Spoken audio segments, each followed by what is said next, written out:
Welcome to the Leadership and Success Podcast with your host, Coach BZ.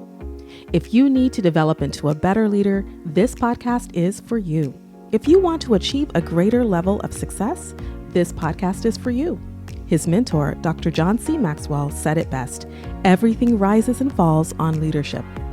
We hope to inspire you today and provide you with an insight that has the potential to positively impact the trajectory of your life. Welcome to the Leadership and Success Podcast.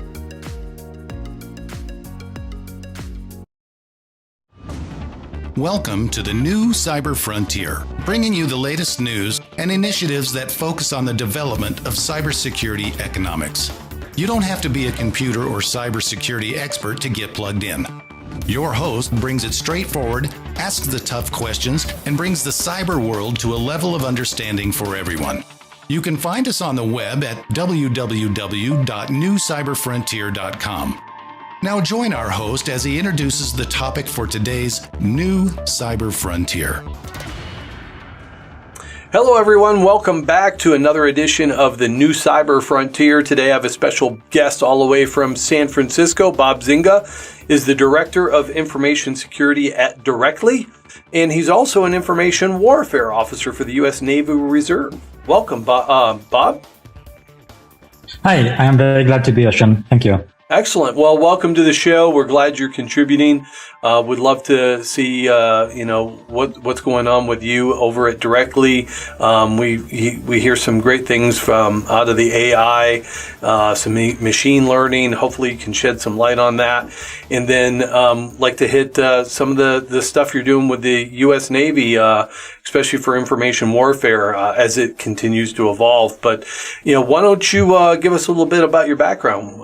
Where are you from, and what are you doing today?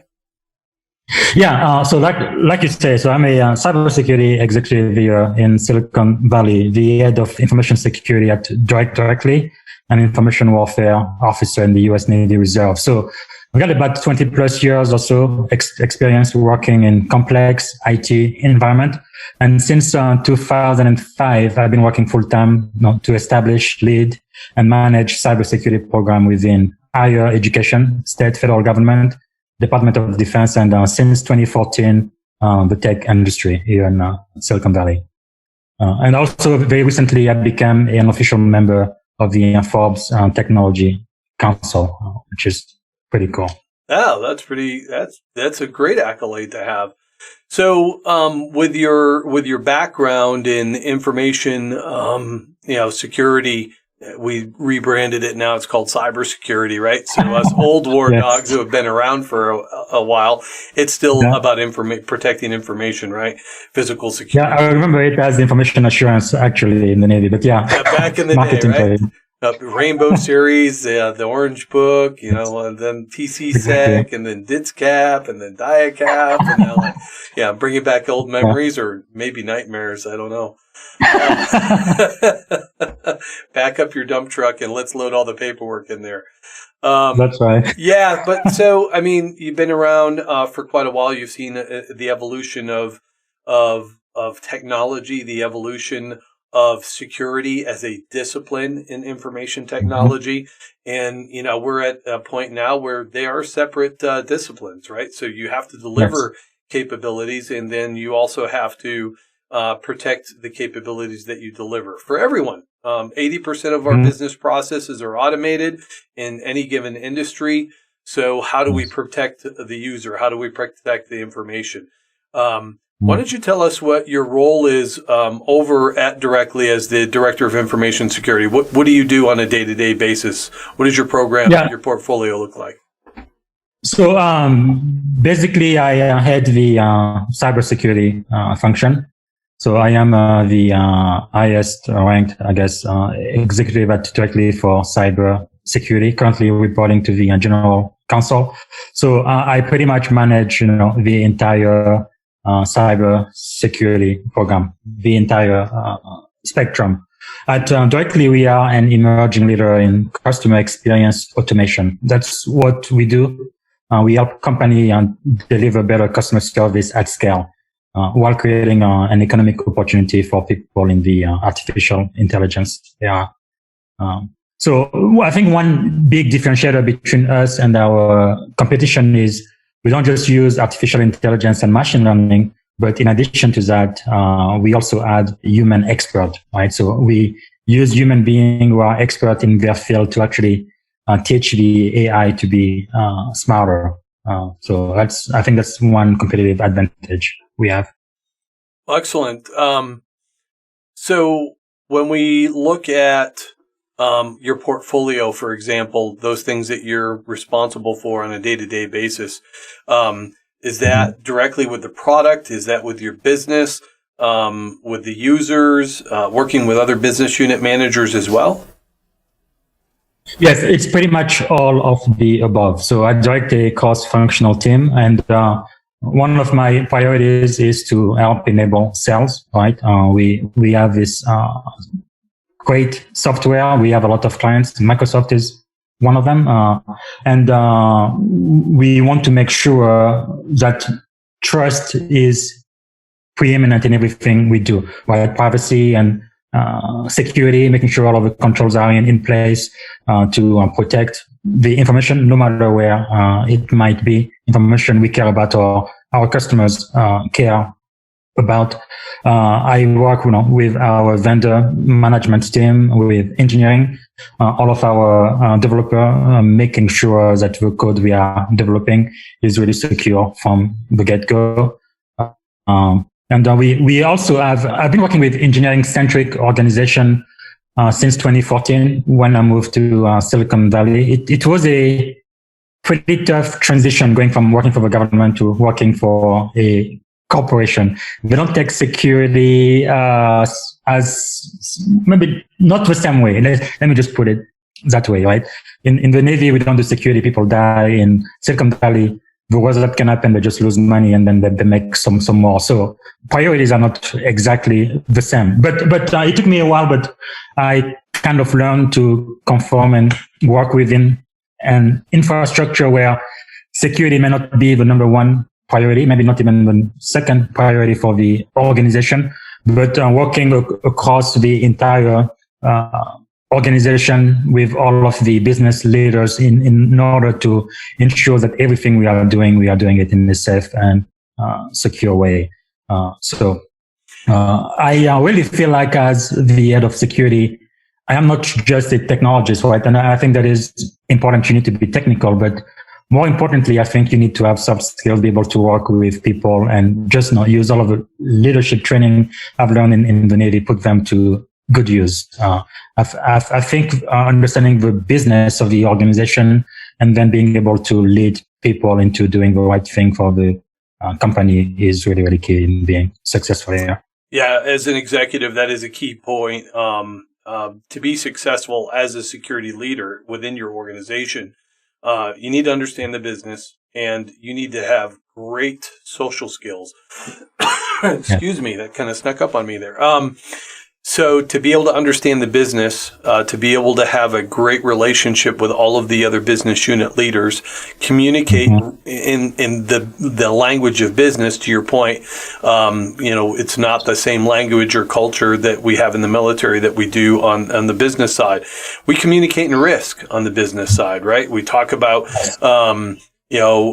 how things that key decision makers on the board or business unit managers, we present them with courses of action based on risk decisions.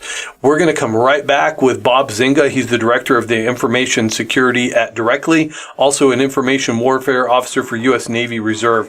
Right after this short announcement. Cyber Resilience Institute helps build strong cyber communities designed to prevent members from attack. Like building a neighborhood watch, it takes coordination and a sharing community to protect our identities and valuables in the virtual world. Typically, we hear that organizations know they need to do something to protect their cyber assets, but don't know where to begin. Let Cyber Resilience Institute help your community create an action plan. Cyber Resilience Institute will build your community or business marketplace so that it is designed to support a collective cyber defense. Contact them for more information at cyberresilienceinstitute.org. Welcome back to the new Cyber Frontier. My name is Shawn Murray. We have a special guest today, all the way out from San Francisco, Bob Zinga, Director of Information Security at Directly, Information Warfare Officer, U.S. Navy Reserve as well. So, Bob, we were talking about, the importance of understanding the customer, right? Understanding your audience.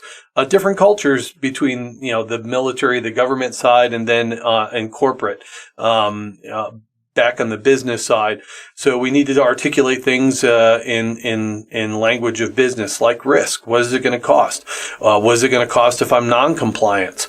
In a lot of instances, depending on where you're placed as a CISO or executive for information security in the organization, will make it either challenging or less challenging to be able to communicate. You said, I think you report directly to legal and compliance in your organization. How has that placement helped you be successful for Directly?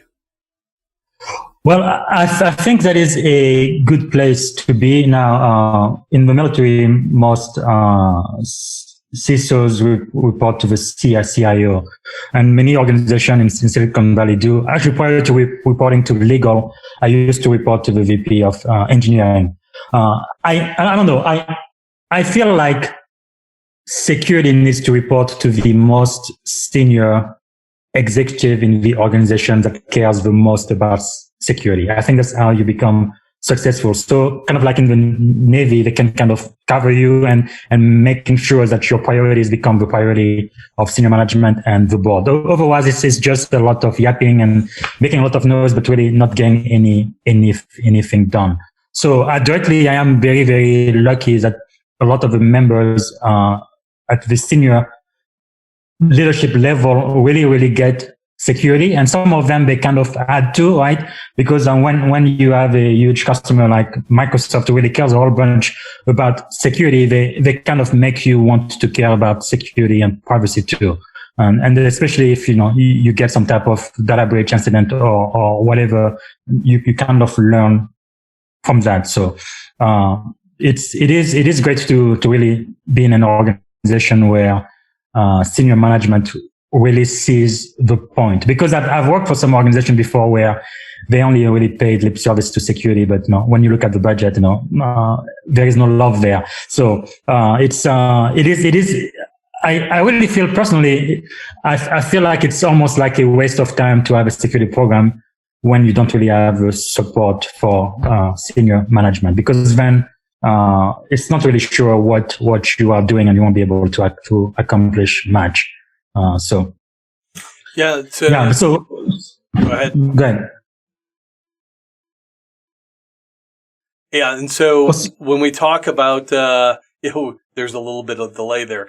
When we go back and we have those conversations, and it's supported at the board level, back to your point, now you have a sound culture that can be expressed throughout the rest of the organization as well. So the rest of the employees, the lower managers and the employees, if they see it being demonstrated and cared for and cultivated at the senior level, then it makes your job easier as well. Do you think so? Yes, absolutely. So I think senior management support is really, really critical. But in addition to that, one thing I've learned in the Navy, right, is just leadership skill, being able to lead people. So you may be able to influence your peers and even people who report to you or who are more junior to you within the organization to really take security more personally, right? Kind of raise the awareness of security across the entire organization. As an example, we started last year. I started working at Directly, I think it was March of last year. So October 2019 came, it was National Cybersecurity Awareness Month. So I took that as a huge opportunity to really raise the level of security across the entire organization. We had all types of presentation every single week. And then I also worked with a lot of the vendors we had to give me a bunch of swags and things to give away. Just make it very exciting, putting posters everywhere in the building and really getting people engaged, right? From the lowest level worker all the way up to the members of the board, so they could see security everywhere they turn, and giving away presents. I think at the end we gave away $500 Amazon gift card. I didn't have the budget for that, but I was able to steal money from many of the department head at the company, and it really made it a lot of fun. And I think in the long run, things like that kind of help move the entire organization into the right Yeah, in direction. some organizations, it might be a strategy that a portion of the CISO's budget actually comes from the other business units, such as in your case. If you think of all your technology purchases, your information asset owners, your information owners, I mean, that is the relationship really between you and the business, is through the business unit leaders. And sometimes we carve out things from their budgets. Let's go over to the Navy side. So what is your role as a information warfare officer for the U.S. Naval Reserve? So right now I am the executive officer for an information warfare unit here in Camp Park. So pretty much we do cyber intel. Most of the officers under me are all intel. I'm the only information professional officer. So, but 38 people or so report to me, and our headquarters is in Hawaii. So we always go to Pearl Harbor for all of our annual training, which is nice. But most of the time we don't get to really see Hawaii because we are working on different type of shift, and it is a lot of work, including weekends. But yeah, it is a great thing. I don't really know how to explain this. It is really something when you work as a unit and you do something that is not just important for the unit, but really for the Navy and many times national security as well. You know, just thinking about me, I am originally from the Congo. I became a US citizen in 2006. Just thinking that I have a portion to play into the national security of the most powerful country in the world. That's really mind-boggling. And then many times when I come off my active duty time and I go back to a company like directly where I'm just the head of information security, it's like, why am I doing this? Like, there is no comparison, right? Now the Navy may not pay us as well as industry does, but the commitment and really the impact you have, I feel like there's just nothing like it on earth. It's very, very difficult to very express. different culture as well, right? So there's a chain of command, there's a line of command, an instant level of respect, usually based on experience, of course, based on rank, and then those contributions. Anybody working on the military side, having to do with information warfare, information security, intelligence, it's pretty significant today. The contributions in those areas will help us in the evolving threats, nation state actors and organized crime that, as it continues to evolve, so do the attack vectors, the skill sets of the adversary as well. And so, those contributions, I was curious, did you or any of your sailors go to school down in Pensacola at the schoolhouse down there? I actually did. I think it was back in 2008. That's where I went for my IP basic course. I spent like an entire month there. It was very, very nice. But yeah, one thing I really like about what I do for the Navy as a reservist and what I do as a civilian is there is so much overlap, right? Because I'm pretty much doing information security for both. So I kind of see the best of both worlds, and what I learned in the Navy, some of it I can apply to my civilian job and vice versa. So it's really been very rewarding for me. That's great. Well, we're speaking with Bob Zinga. He is the Director of Information Security at Directly, based out of San Francisco. He's also an information warfare officer for the U.S. Navy Reserve. We're going to come back and finish things up with our discussion with Bob right after this message.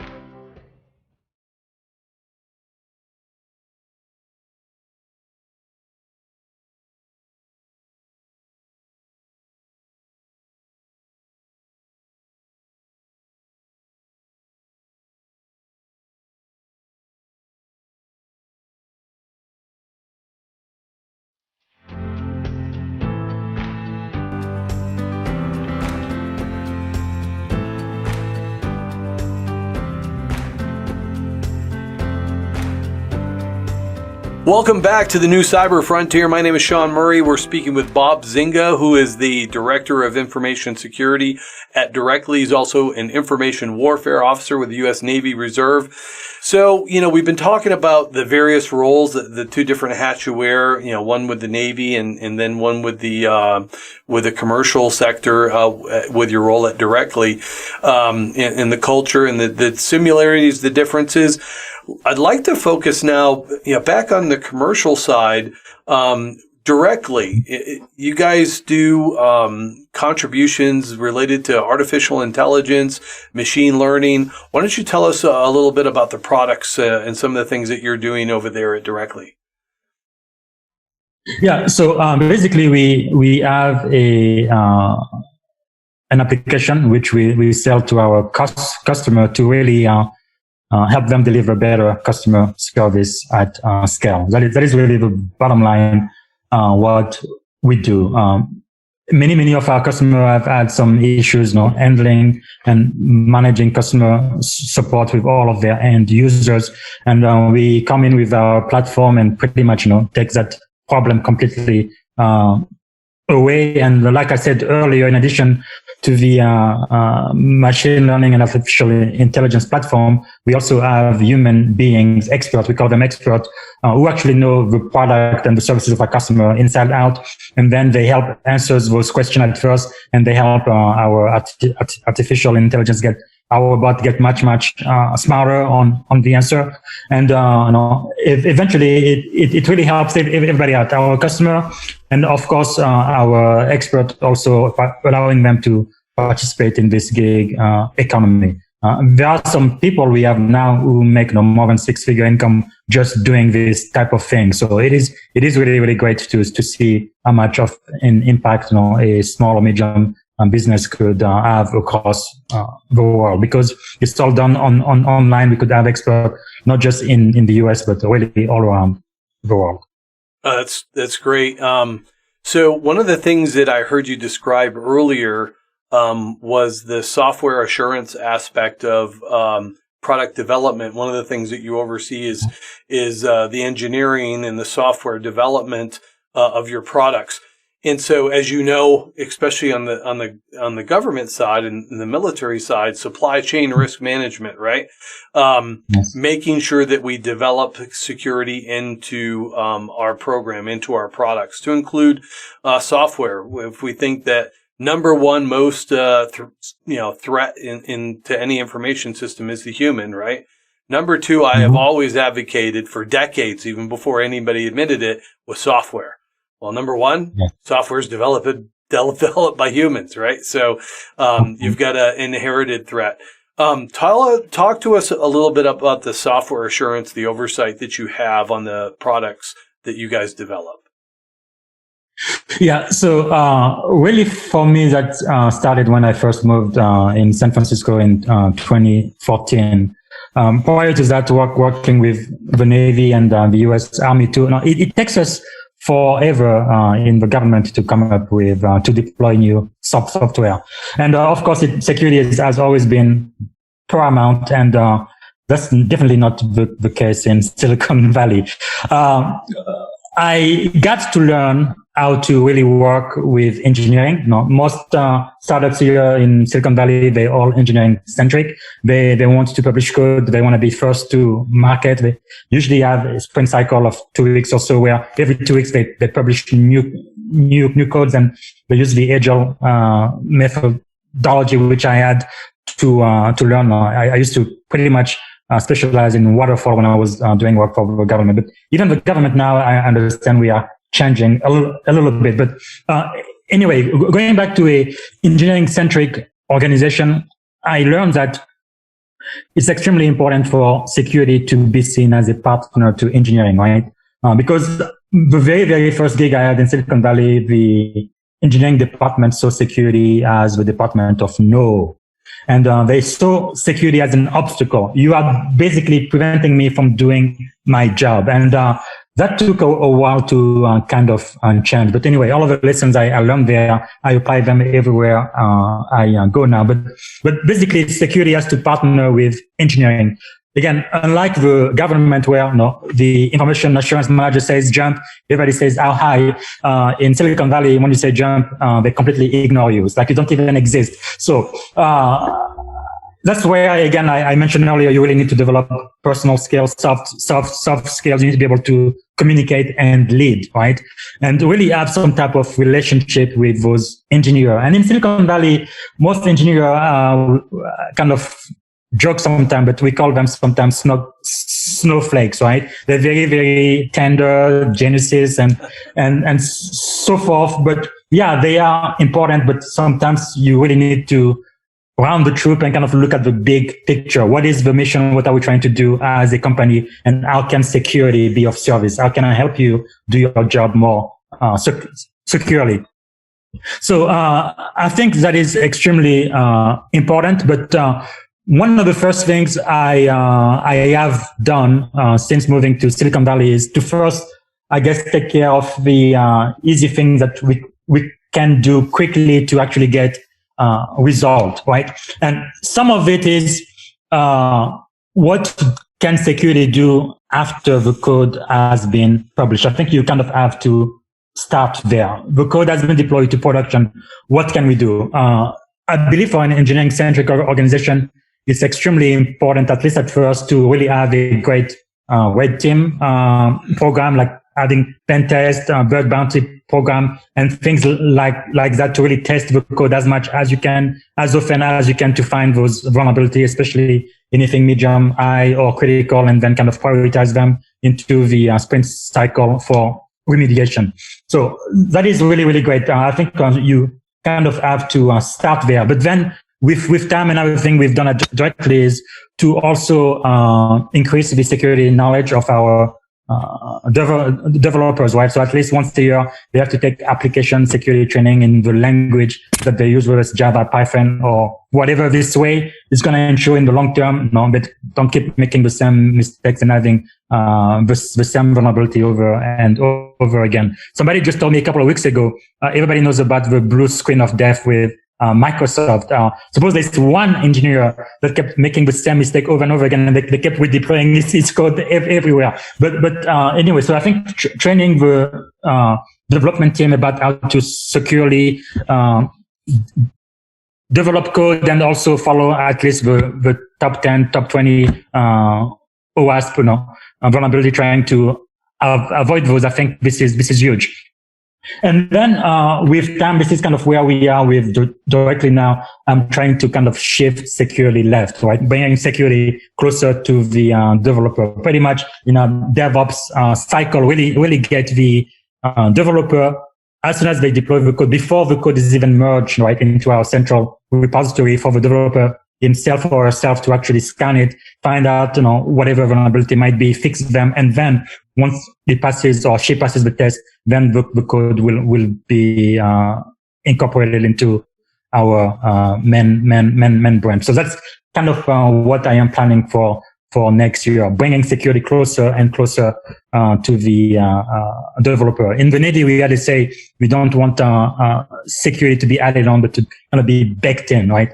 And it's really affecting the culture of the entire organization, of the engineering team for sure, and really working with people, human beings, and trying to lead and help all of us kind of move into the right direction.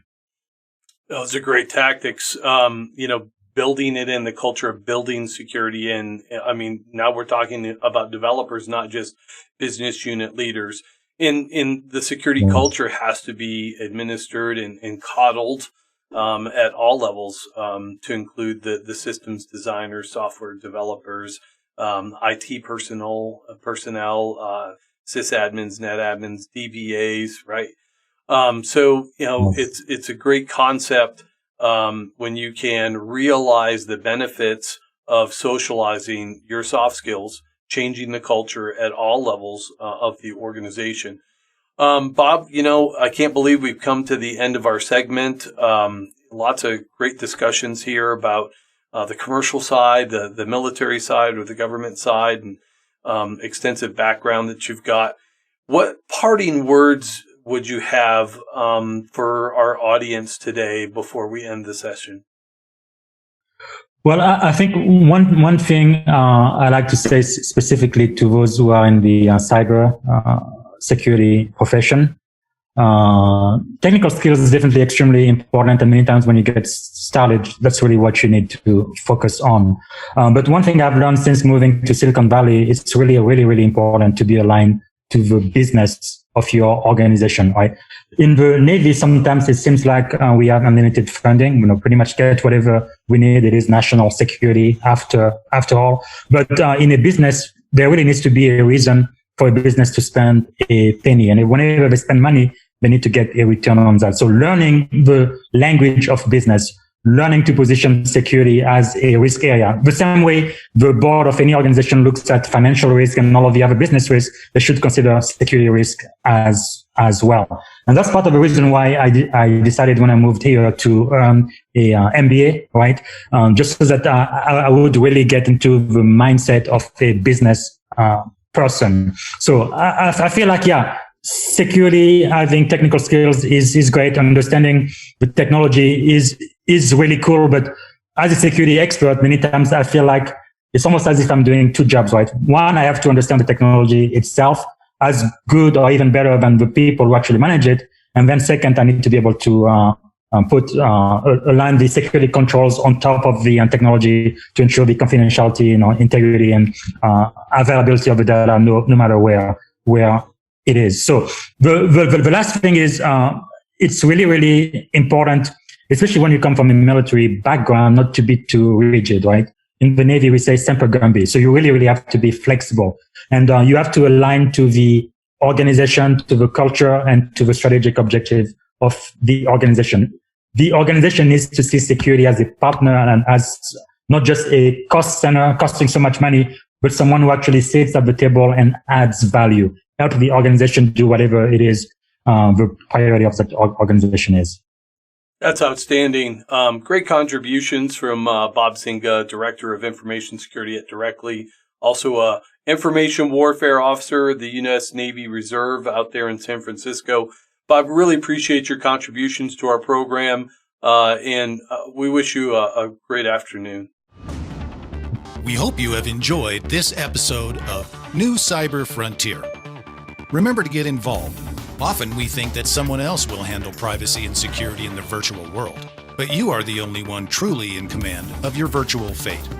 Join our mailing list so we can keep you informed of breaking news and new releases. If you have an idea, if you have a question that you would like to hear answered, or if you want to get involved with our efforts, reach out to us at newcyberfrontier.com. We also encourage you to visit our sponsors' links, as they are the ones that really make this show possible. I want to thank each of you for supporting the show, and we look forward to seeing you back for the next episode of New Cyber Frontier. Thank you for listening to the Leadership and Success Podcast with your host, Coach BZ. If you like what you heard, please subscribe to our channels and come back for more wisdom nuggets on how you may develop into a better leader and achieve greater levels of success. Leadership is the most critical skill. The world will always need leaders to lead others, deploy the next disruptive technology, or execute a business strategy. You may as well decide on counting yourself among the 21st century leaders. See you right here next time on the Leadership and Success Podcast with Coach BZ.